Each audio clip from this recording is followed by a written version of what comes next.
And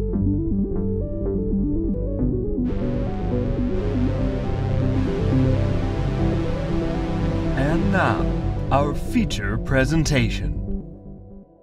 Hi, everybody. I'm Tristan Miller. Welcome to Focus Testing, a podcast where we improvise movies based off of a random prompt. And with me is... T-Swizzle. Nope. Tucker Daly Johnston. And I a think very... she owns T-Swizzle. Okay, T-Swizzle. I'm also T-Swizzle because, that's how our names start. With us is a very special guest, Mr. Myq Kaplan. Thank you so much for having me. My name doesn't start with T, and it doesn't end with Swizzle, but I like it. How are we gonna make this work? Yeah. I think it's. I mean, at least there's a quorum, or you've got the popular and electoral votes for Swizzledom. I don't know, but I'm happy to be here. Thank you for having me. You're quite welcome. Since this is a podcast about movies, do you remember what the first movie you saw in theaters was? Well, I don't. I definitely don't. But if I had to guess, which I understand you are making me, you are... I'm forcing you to do that. I'm requiring me to guess for fun, as is my also desire. I know that I saw Return of the Jedi when it came out, possibly at a drive-in, or maybe in a theater. I don't remember, but I saw it with my parents. It came out in the early 80s. I think I was 5-ish. So that's the one that I can recall. Okay. That's good. Did you like the movie? I do think I liked it. I mean, I definitely remember thinking fondly of Star Wars, as I still do. It never took over my life as it does for some, I'm told. But I had a bunch of toys. I loved the toys. It's interesting to have seen that one first. Like, that was definitely the first Star Wars movie I saw, and it was like the end of the whole story at the time. And so I knew who, like, Yoda wasn't a surprise, and Luke and Vader, like, it was just all like, hey, you all remember. It was without they didn't do previously on Star Wars universe. They were just like, there's no way that this is just the first. You're not just coming in on episode 6, which is really episode 3, based on the number that have come out. And I'm just like, I'm 5. I'm episode 5. Yeah. Great. I didn't even know the Empire struck at all. First time. Who struck at the Empire? Who did it? What would you say your favorite movie is as of this recording date?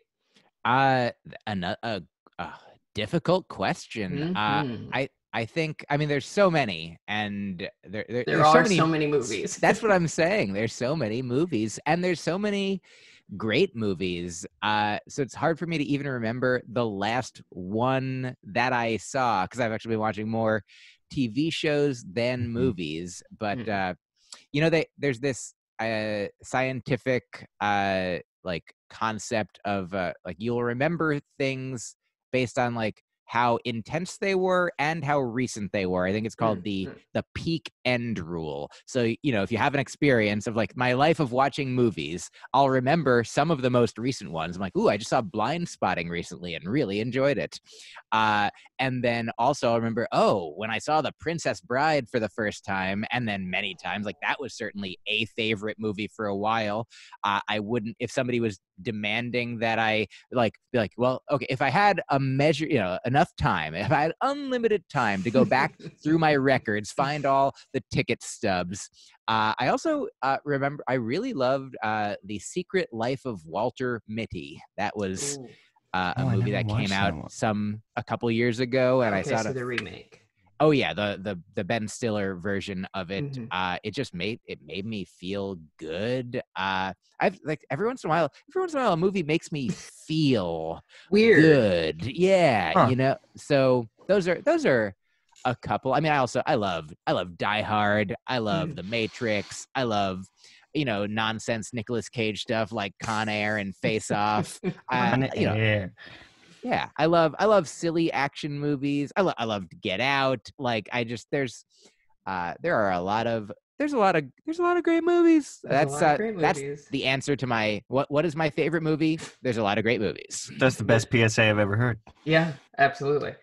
And do you have any like particular actors that you respond to more than others?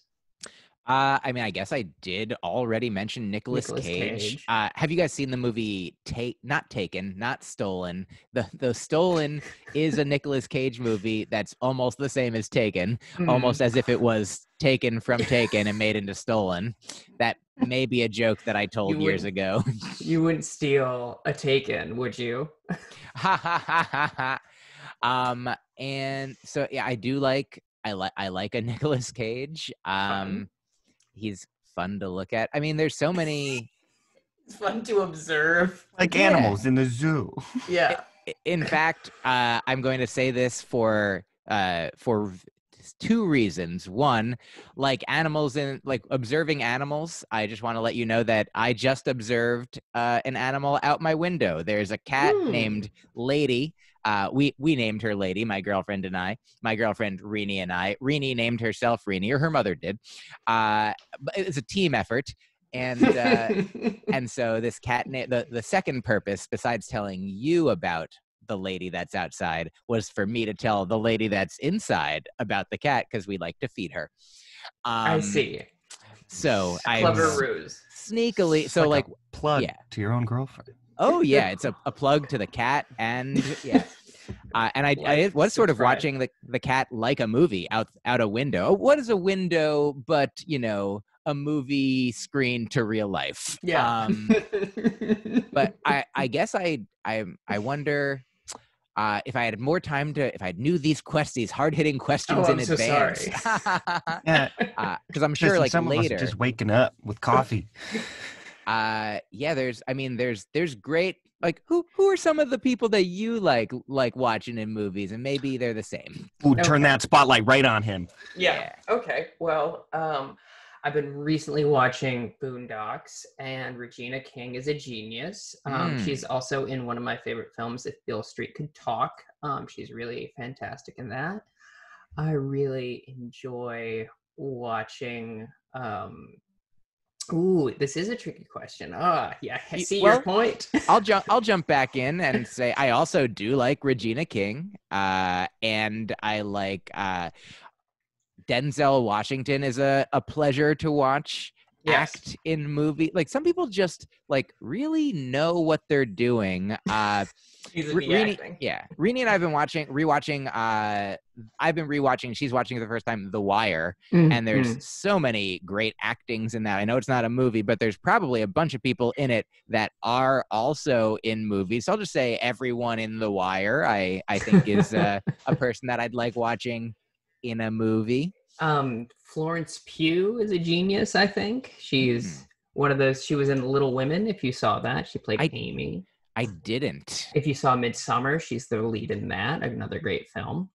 But she is one of those frustrating people that is just naturally talented. She doesn't have any acting training, and she's a savant. And it's deeply agonizing to me, someone who is in debt for acting training. Tucker, who do you like besides yourself? Listen, when it comes to the tops, you got to go T-Swizzle, right? And Thank you so much. Yeah, thank you. Here's the thing about me being on this podcast about movies is that I rarely see movies, and boy, do I not know any actors. It's phenomenal. What's the last movie you saw, Tucker? Last night I made Courtney watch John Wick 2. Okay. Are you a fan of Keanu? I am, actually. Yeah. There you go. I do like a good Keanu. Can I jump back in and say Keanu is another person who I love watching, and not only do I love watching, I love listening. I loved his role in Ali Wong's movie on Netflix. Oh yeah, so good. always be my maybe. Such And a good movie. I think his career, I think he's made such like wonderful, thoughtful choices. Like I've thought this long, even like years ago when he did Speed, but not Speed 2, which I didn't like as much. He did the Bill and Ted movies. He did The Matrix. He has like, for a guy that seems like initially he might not have a lot of range, there's a range of different experiences that he has. He knows kung fu, and he it seems like he has some awareness. I guess here's the thing I learned about him recently is that the reason John Wick is called John Wick, did you guys know about this, is because it was originally meant to be called Scorn. But then the character, I guess, was called John Wick, and he just kept calling it John Wick. Keanu just kept, in interviews, he's like, yeah, I got this movie coming out. I play John Wick. It's called John Wick. And then they're like, well, I guess this is like free advertising as long as we call the movie John Wick, which I also think happened similarly for, Samuel L. Jackson, another delight to watch. He, when the movie Snakes on a Plane was being created, I think it was pitched, that was like the working title, and it was going to be called like Flight 67 or something not snakes. They're like, clearly we're not going to call this movie Snakes on a Plane. And he was like, well, then I'm walking. It's only I'll only do it if it's literally called Snakes on a Plane. God bless that man. Oh yeah, he hijacked so much of that movie. They wanted to make it PG-13, didn't they? And then he said, oh yeah, he said fuck one or 1,000 too many times. Yep. All right. So let's get into the game of it all. So I have a list of random prompts here. And so the goal is for each one of us to, based off of the prompt that I say, quickly pitch a film. And we'll do this a couple of times until we all find a movie that we like, that we will flush out more. So the first random prompt is, and I think, Mike, if you would do the honors of going first of pitching a movie. Sure. Is hot sauce names. Hot sauce names. There is just like a one line like description of that movie. Or is the movie called Hot Sauce Names, or that's what it's about? That is what it is based off of, or any free associative idea you might have for a movie involving hot sauce names. Okay. I think there are two rival either companies or individuals who like they were kids together and they grew up and they now have rival hot sauce companies. And they're each trying to come up with the best hot sauce company name as well as the best product is the important message. Okay. So my movie is about a boy who is named Sriracha, and everyone hates his name, including himself, and it's a retelling of Boy Named Sue, only with Sriracha. Tucker, your go. Sure. El Diablo Fuego stars Machete as he just murders his way through the Midwest North Americas. And is that Machete the character from another movie? Yeah. Or Danny Trejo. Danny Trejo, basically. Okay. You just couldn't remember Danny Trejo's name. Okay. And then the second one is cheeses. Tucker, your go. Cheeses. Oh, Lord. Mr. Gruyere runs a bank in Switzerland. Okay. End of thought. End of said. No conflict. No conflict there. Conflict in a bank? Did I not just tell you it was a bank? Okay. Such conflict. Mine's also in a conflict in a bank, but a different way. There's a bunch of people who are robbing the bank, and then at a certain point they say, "Cheese it! It's the cops." That's the kind of thing that you might say if you're robbing a bank. And also, one of the guys is the Messiah, Jesus Christ. I do believe now that I say that. I think there is an old Dane Cook joke about maybe a pizza place called Cheese's Crust. So that part, let's extract that part. It's pretty delightful, but just the Cheez-Its will be my part. Okay. This is a remake of Munsters, only they are entirely made out of cheese. It's a family comedy, only it's a bunch of cheese monsters. It is not for children, but it looks like it might be, and it's going to confuse adults on TV. Okay, Great. now one last one, and it's Plants. I think that this one is about a comedian who keeps hiring people to go to his shows to laugh at his jokes. Mike, I guess next. Sure. So it's Plants with a T, Yes. Plants. Well, I thought, I wasn't sure if you had said plans. So you know the expression, like, I think it's when like a human plans, God laughs. Like, I think the old sexist way was man plans, God laughs, something like that. But in a sense, maybe mine could be the same as yours, where like because a comedian sometimes might plan for laughs. So a comedian planning to make God laugh, and so the man is planting seeds, planning, because planting is also like planning. So man plants, God laughs is the name. Man plans, God laughs. Works Good. on so many levels. Yeah. What about you, Tucker? Plants is an Inception type movie where there is a spy who has to plant a bomb inside of a bunker, but he himself is a plant from the opposition who are definitely Mennonites. Okay. We got 9 options, folks. That's really, really specific. Yeah, that's deeply specific. We got 9 options. 5. Ooh. I got a log line for that last one. I don't know if it's the one that we're going to do, but it's, military by day, Mennonite by night. Yes. Military men by day, Mennonite men by night. Yeah. There it is. I do love Inception.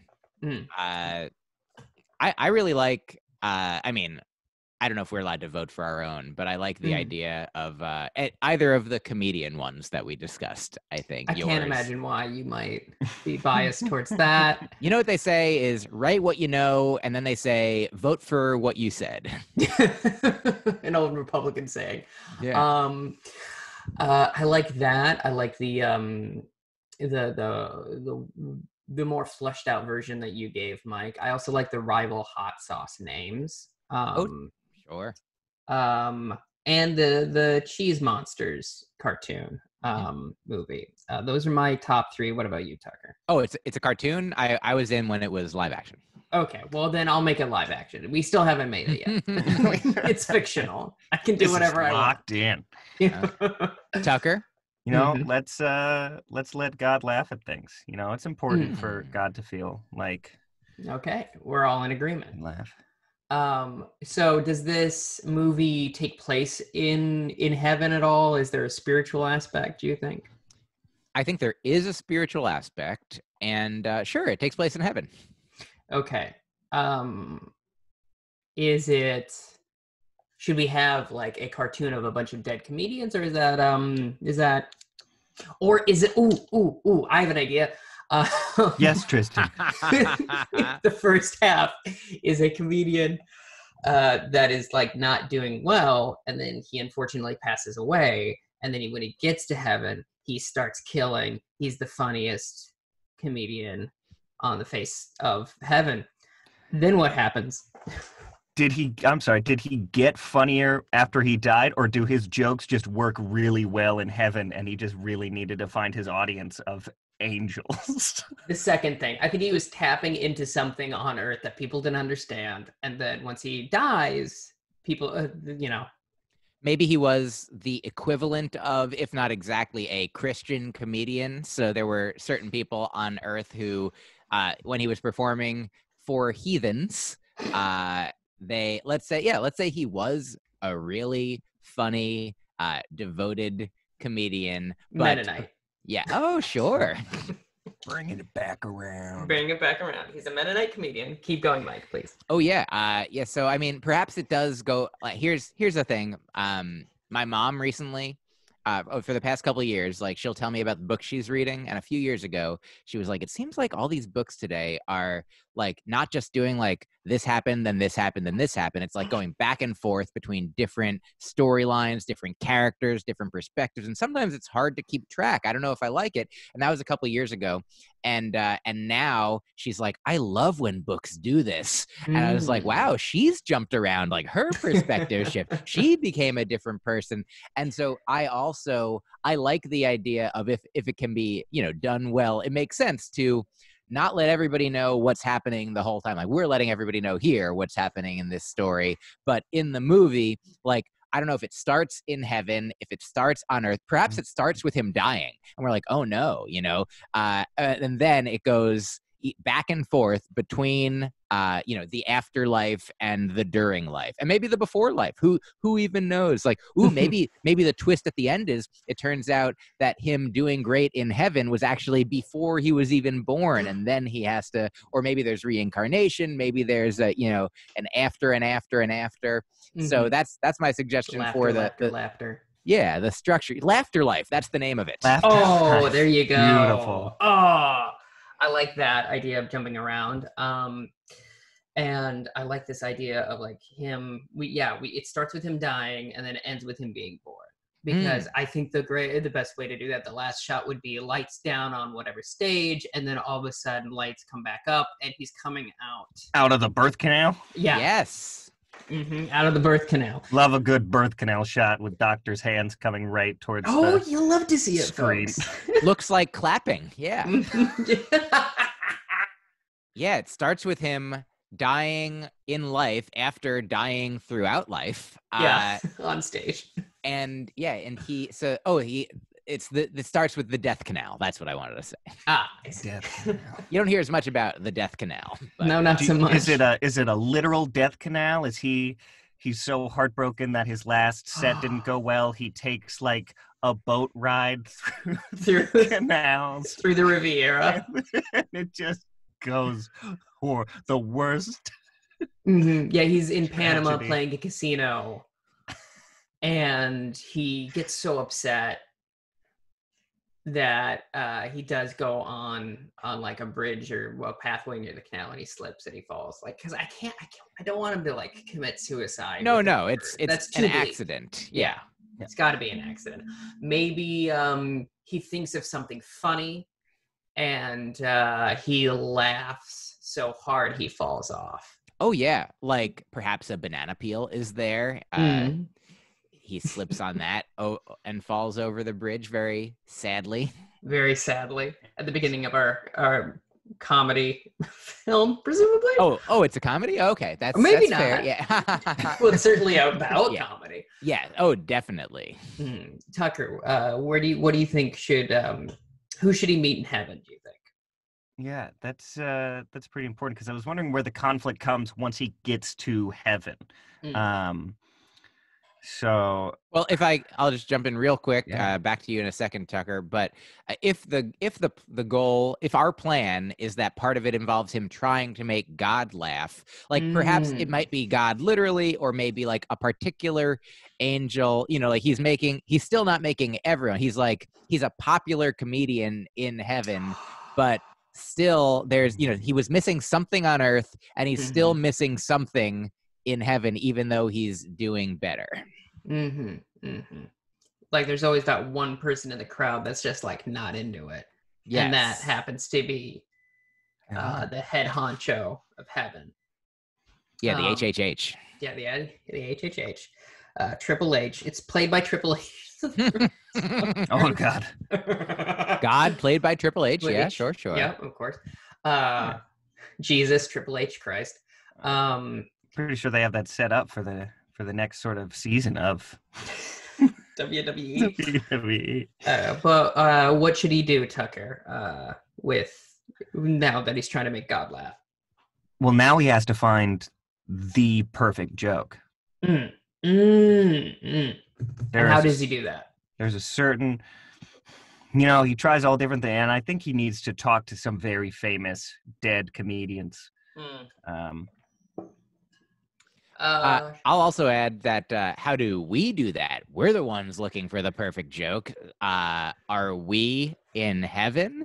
And it doesn't seem like we thought it would be. But I'll also say, perhaps this is the only message that, ultimately he's trying to get approval from what seems to be outside himself, and will have to learn the lesson that he thinks this one person is God, but it turns, that person doesn't teach him, but helps him learn for himself from the inside that they all were God the whole time. The God was coming from inside the self. I like that. I like that idea. And then it ends with him being born. And then, he's got to slip on a banana peel to leave heaven at the end. He trips. Yes, and fall. Oh my God, that's so great. Yeah, he slips on a banana on a cloud. Like, he's happy at the beginning. It mirrors the beginning. The beginning, he's sad on a bridge, slips on a banana and falls. At the end, he's finally discovered the truth that it actually doesn't matter. He doesn't have to make everyone else laugh. He only has to make himself laugh, which is what will make all the people that he wants to laugh. And he's like, I've done it. And then he slips on a banana peel, falls off a cloud, and then into a birth canal. Perfect. I think we solved it. Ooh, and then there's an Inception tie-in, because the thing that he thought of that was so funny to himself was this whole movie. Yeah. I like it. I like it a lot. Who should we get to play our comedian? That's a good question. Who's got clearly anyone that we've talked about. It could be Regina King. It could be Denzel. It could be Nick Cage, Keanu. Let's see. I like it. Even though we've been saying he this whole time, I like it being the idea of it being a woman. Oh yeah. How about a real? I mean, we could think about actors, but it could be a comedian who we love, and Aparna. Ooh, Aparna. That'd be great. Having her slip on a banana peel and dying. Yeah, or a Joe Firestone, I think would be oh yes, she's very fun. Good. Kenise Mobley, who's a friend of mine. She's been in a few things. Same. Yeah, she's quite good. Yeah, I do like the idea of it being Regina King for some reason. Sure. I mean, while we're pitching it. Absolutely. While we're making stuff up. But yeah. Okay, so we have Regina King and Triple H. Who are some of these? Do we have any side characters that, like, maybe some comedians that mock our main comedian? Oh, sure. I love a good Baron Vaughn, comedian and actor. I think he would be delightful in any role, the main character, or going again. He's such a friendly fellow, so perhaps against type as a bully in heaven, an angel bully. Oh, I like that idea that you have angel hecklers. Ooh, also maybe if there's, in the scenes in life, like, I feel like this is a thing that they do sometimes, like the actors that play people in life, like Wizard of Oz style, also play like different either versions of themselves or the opposite of themselves. Like if somebody's like, cold on earth, they're warm in heaven, and or vice versa, which could add to the confusion of the character. Be like, oh, finally a friendly face being mean to me. I like that idea. I think they should absolutely have a main rival who is like a very hardcore atheist comedian in heaven. No. Number one, yes, none of this is real. Yeah, I don't believe in you, me, or any of this. On Earth, we should have a rival comedian that's very atheistic and like constantly they keep getting booked on the same shows. And that comedian's name is Sriracha. They just hate their life, so they have to take it out on other people. Yes. What better way to do that than comedy? Yeah, absolutely. Well, from personal experience. Yeah, and maybe so there's Oh yeah, I'm Go sorry. ahead. Maybe I was gonna say maybe there's a big competition in heaven or on earth. Like that's like that. There's maybe a tournament or like a one-time thing where like they have to win not only all of the people but also like these particular judges, and maybe one of the judges is his or her or their rival and or yeah. So that go on. Yeah, I like that idea. I like the rival being the God character. I mean, I guess we have Triple H. Mhm. But so Triple H plays a comedian that doesn't like, that's fine. And we already have him playing God. Why not? Literally playing God. Oh, yeah. So I like that idea, and I like the competition idea. I think that makes sense. There's a competition in heaven to try and make God laugh. Yeah, I think you could do a lot of like fun references to other comedians, like having an Andrew Dice Clay doing like the Psalms. Oh, that's great. Yeah, thank you. Yeah. And like having Mark Maron there, just going, apparently I was just wrong. Apparently, like, oopsie Larry the Cable Guy, get her done again. Yep. Yes.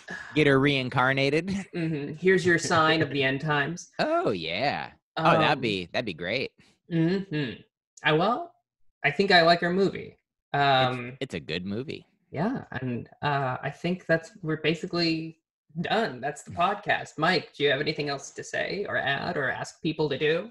If this is if it's a time that I could tell people that I have an album they can listen to, then I'd love for people to listen, download, stream, whatever you do. You're listening to a podcast I believe that you can find if you search for my name, Myq Kaplan, and the album name, AKA, that's the album name, AKA. And you can listen and enjoy as much as desired and possible. And you can follow me on social media, all the places at MYQ KAPLAN, and donate to people who need it. Contribute all of your dollars you don't need, and time that you have, and attention, and help if you can. Help. I'll say this. Number one, help. Number two, thank you for helping with this movie. Number three, I've listened to the album. It's very good. And you have a very specific brand of comedy that is very light and very appropriate for this kind of space and time we're in right now. It's a Thank you, nice Tristan. balm. Tucker, do you have anything else to say? Yeah, Myq, do you ever use your full name as a password to anything? Good question. Seems like it's a joke, and so I won't answer it. Thank you. I'll say, let there be light comedy. There we go. Thank you so much for doing this. Thank you, buddy.